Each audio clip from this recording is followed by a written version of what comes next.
Well, it has changed a lot, really quite considerably. And I'll tell you a few numbers.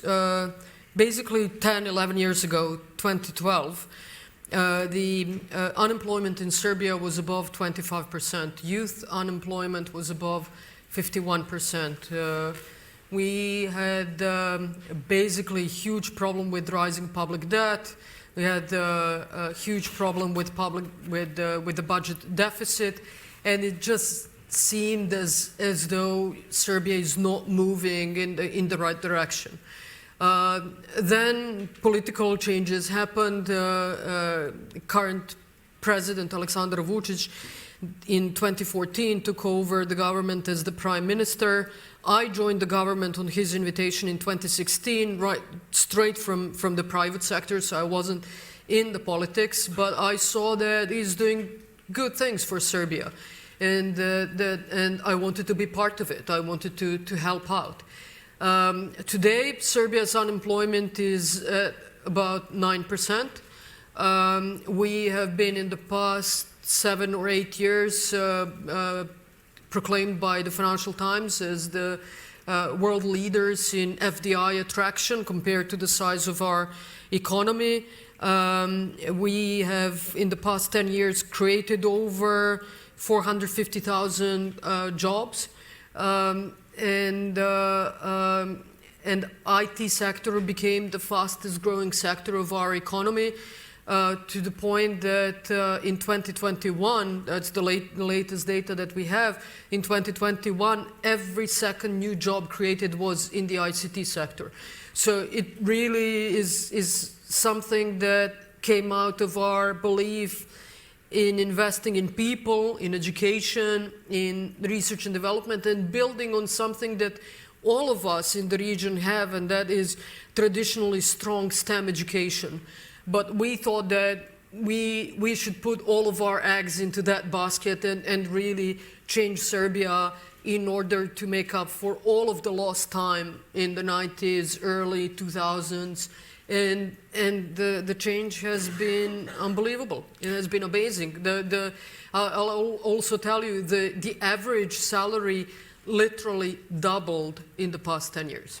Yes, in 2017, we made this important decision to introduce coding as a mandatory subject in our primary schools from the 5th grade. That's when kids are 10, 11 years old. And so as of 2017, they learn Scratch and Python, Pygame. And in 2021, we had the first generation of primary school kids leaving school with the knowledge of coding, which has tremendously, I think, impacted not just them. Obviously, we will see the result of that investment in the next few years, but I think their parents, their families, the way they perceive our country and the future of our country. We have also, to couple that, we have introduced and increased specialized IT, number of specialized IT classes in the secondary schools, and invested approximately 300 million euros now into tech faculties to increase their capacities, but also into science and technology parks across Serbia. So now we have, we have 4 big science and tech parks that are basically there to promote and support our startup and innovation companies. What has been surprising also is that, I mean, as I said, being kind of a former socialist, communist country, we have traditionally strong STEM education. And so, from that, if you invest, we figured that if you invest even small amount of money into that, you will get quick and big return on your investment. And that is precisely what has happened. In 2019, Startup Genome report is, for the first time, actually also included Serbia in its analysis. And already at that time, we were proclaimed in world top 10 ecosystems in affordable talent and gaming, and I think top 5 in blockchain. And so, you know, it has been almost a generic growth, and what you needed was just the government to actually see that, understand that, recognize it, and invest into it. And as I said, today it's the foremost sector of our economy driving the growth. It has. I will also tell you, I mean, this investment has helped us also, in addition, in parallel with basically helping the economy grow, also helping the average salary grows. It has helped us enormously in reversing the brain drain in Serbia. So we were one of the countries, like everywhere else in the Balkans region, with a huge problem of brain drain. We have managed to reverse it. And so now we have, when you look at the category of highly skilled younger population, we have more of them coming back than leaving the country. So we have managed to reverse the brain drain. There's also more and more foreigners coming to work in Serbia because we have introduced a special tax incentives for those workers that are in deficit, highly skilled tech people, AI people, biotech, life sciences.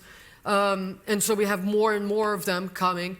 But also when the war in Ukraine broke out, we have had a lot of inflow of Russian engineers, mostly very young, very skilled, very talented people who either came to Serbia because they were working for Western companies that pulled out of Russia and relocated to Serbia, or Russian IT companies that with Western partners, clients, who have decided that you know, they want to relocate, and then they found Serbia to be the best place to relocate for basically two reasons, to be perfectly honest. One is because we are becoming well known as a good tech destination with a favored business environment and business climate, a lot of government support, a lot of investment in education, but also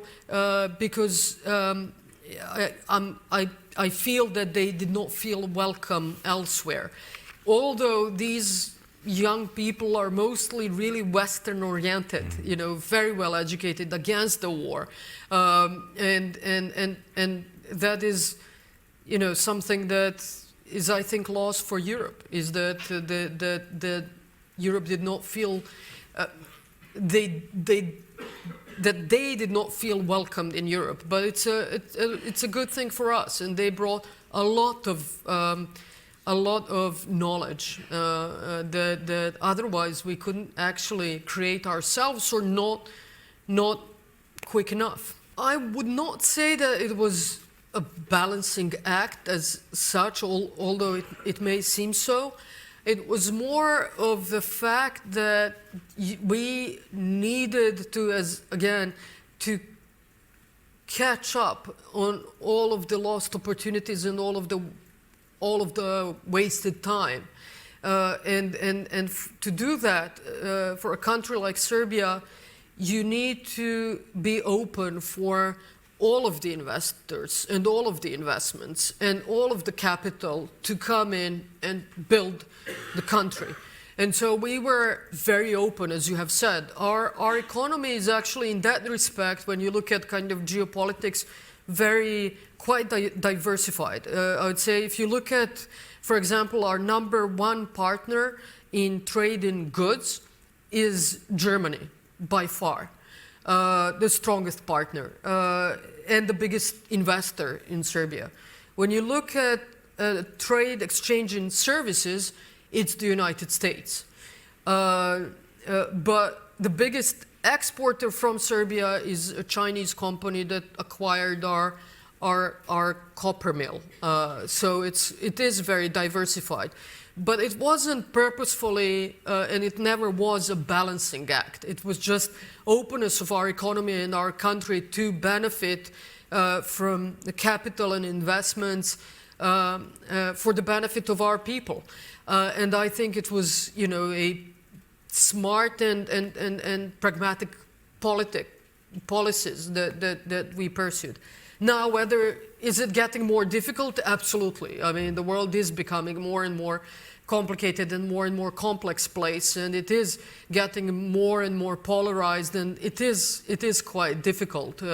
But what's important is that you have arguments for your policies, and that you explain to people why is it good for your country and for your people, and that it has nothing to do with geopolitics as such, and, you know, kind of friends versus enemies. That you know, when you look at Western Europe has benefited enormously from Chinese investments. And you know, now when Chinese investments are present in Eastern Europe or in the Balkans, you know, there are some partners from Western Europe who says, well, it's not okay. But we need those investments. What we cannot afford, though, is to be overexposed in terms of public debt. We keep that under control because as of 2014, continuously, as country we have been working with, we have had a standing arrangement with International Monetary Fund, IMF. And so we needed them to be kind of a credible partner who will also oversee our public finances and will testify towards foreign investors or financial institutions that we are a good, solid country on the right track. So I will tell you that there is, in my view, a common misperception that Serbia is kind of neutral in this conflict. And it's not. Serbia has aligned with all of the EU and UN resolutions and declarations which have condemned the Russian aggression of Ukraine.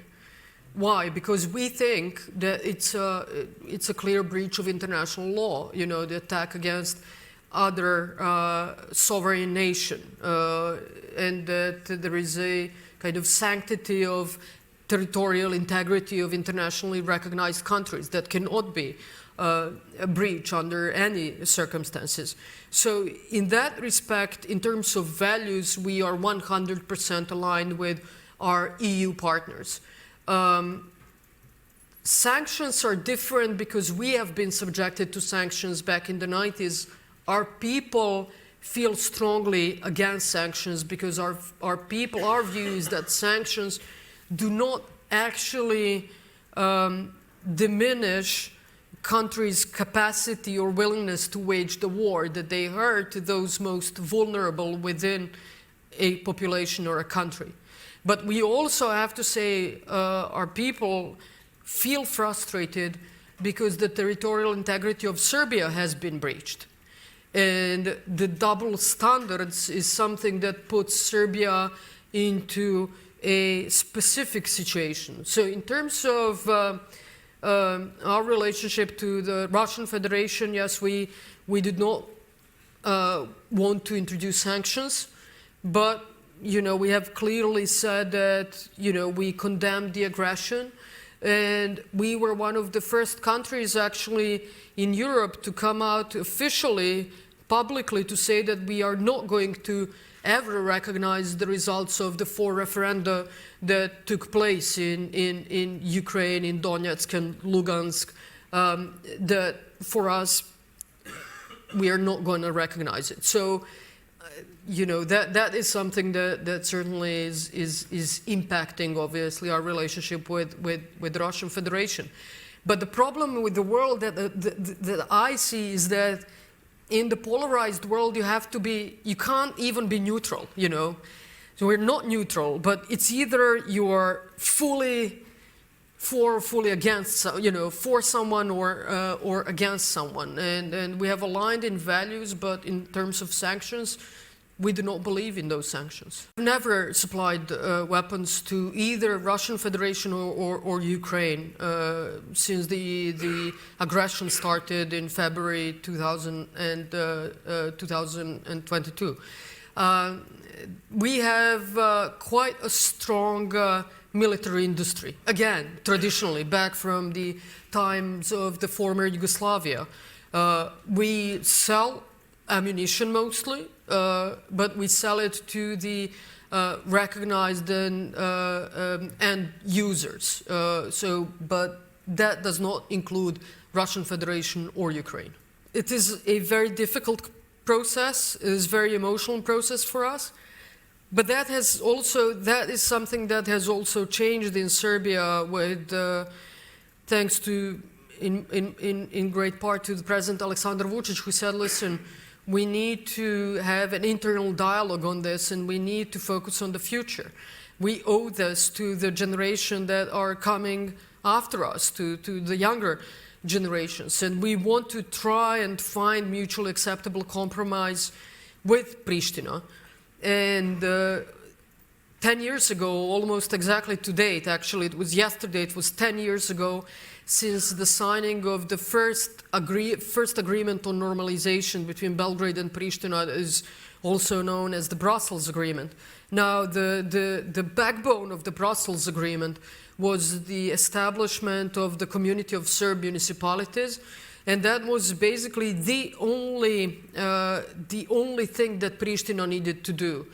We have implemented from our side everything that was needed to be implemented by Belgrade or Serbia or Serbs in Kosovo and Metohija.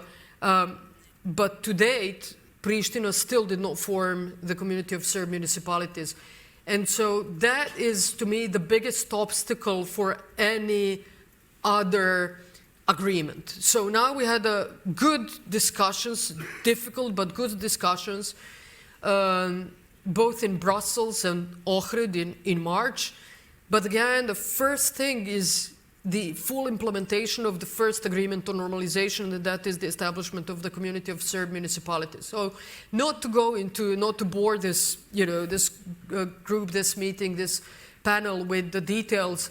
Really what we need is Pristina to step up its efforts and implement what has been agreed 10 years ago, also guaranteed by the European Union, in order to then go further and implement other agreements. Now, Serbia has a vested interest in regional stability. As I have said, we have done so much to change our destiny and to see clear prospects for the future for our country and our people. But we live in a relatively small, very interconnected region. Any instability will directly negatively affect our prospects and our stability. So we have vested interest to work towards regional stability, and in that respect also are very, very dedicated to this dialogue in order to preserve peace and stability, and we owe it to the younger generation to try and build a more prosperous and different Balkans.